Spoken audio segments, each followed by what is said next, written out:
Salut Bianca! Salut! Alors aujourd'hui, on voulait parler du cours de shiatsu et anxiété, mais surtout de la portion non-agir qui va être très importante dans ce développement de formation continue-là.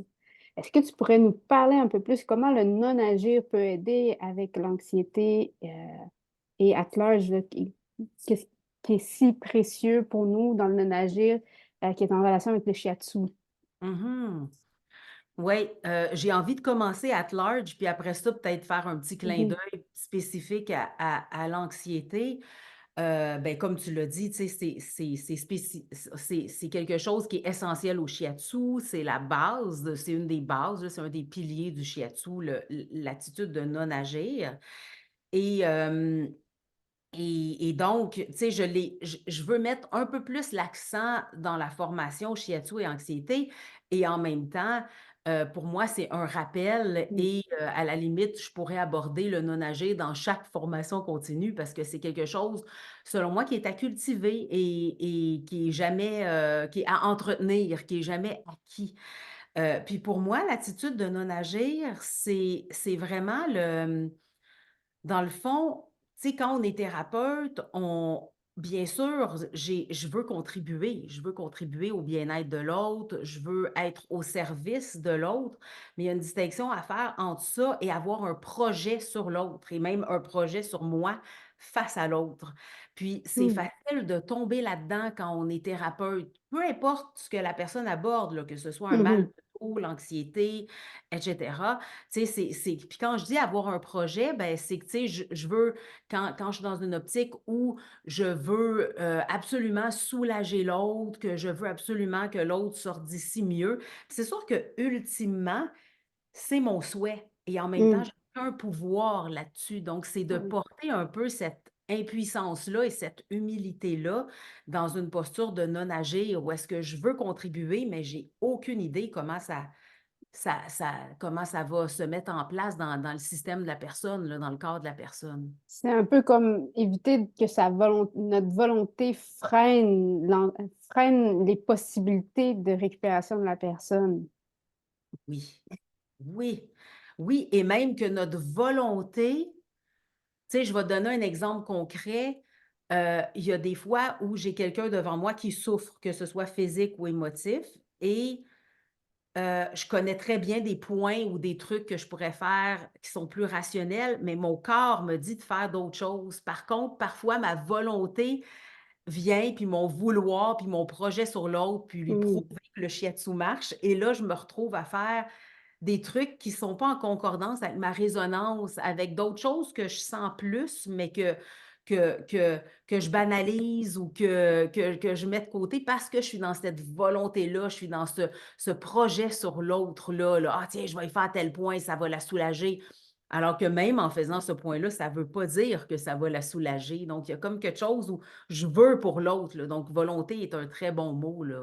C'est comme nous ramener en mode de observateur et non quelqu'un qui agit. Puis on sait de plus en plus avec la science quantique qu'à partir du moment où on observe quelque chose, ça commence à se transformer.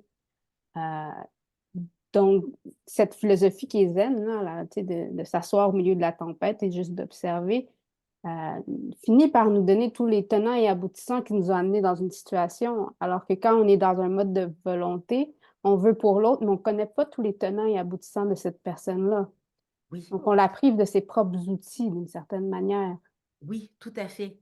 Tout Hmm. à fait. Puis, tu sais, par la résonance, quel message j'envoie à la personne quand je veux la réparer?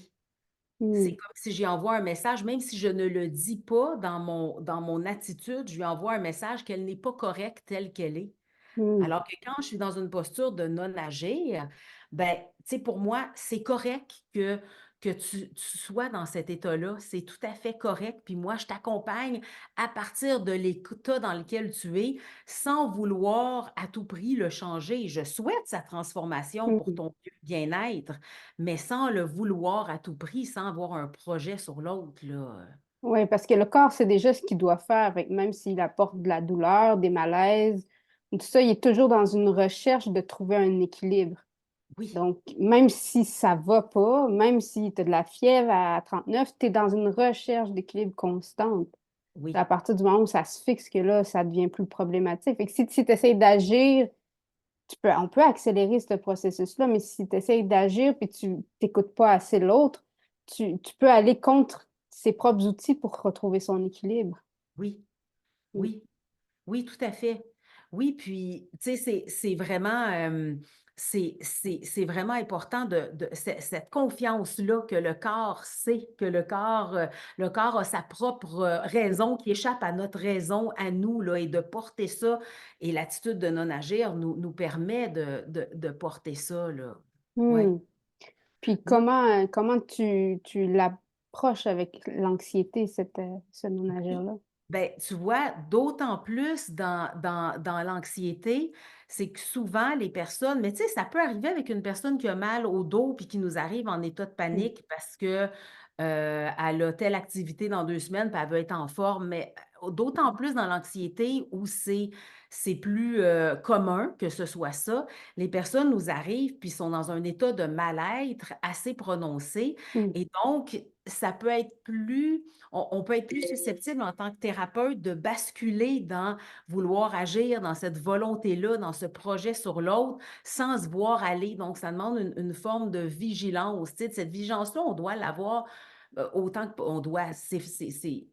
Je tends vers l'avoir constamment, mais des Mhm. fois, devant la panique de l'autre, devant la souffrance de l'autre, je me vois pas, en fait, tomber dans l'agir, Mhm. dans la volonté et c'est d'autant plus important, là, pour favoriser l'accueil de exactement où elle est et comment elle est, là.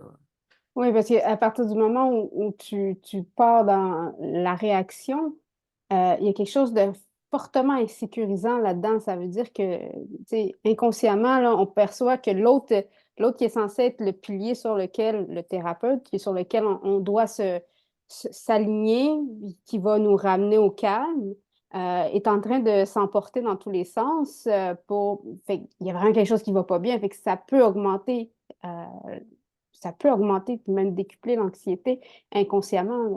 Oui, oui. Mm. Oui, absolument. Puis c'est d'où l'importance, on en a parlé dans notre précédente capsule, mais tu sais, d'où l'importance du thérapeute d'être dans une forme d'autorégulation pour favoriser la co-régulation ou comment j'appelais ça, une autre façon de le dire, c'est d'être dans une forme d'accueil de soi pour raisonner Mhm. du bien-être. Et accueil de soi ne veut pas dire que tout va bien pour moi comme thérapeute, mais c'est que j'accueille qu'est-ce qui est là et je raisonne du bien-être pour être cette force-là dans la rencontre, parce que dans mesure où moi, je ne suis pas le pilier solide, ça peut déraper. Puis Mm. c'est là puis le pilier solide, ben, c'est ça, c'est d'être capable de se voir, vouloir agir et de s'arrêter, de respirer, Mm. voir de où je pars dans mes interventions, là. Mhm. Mmh.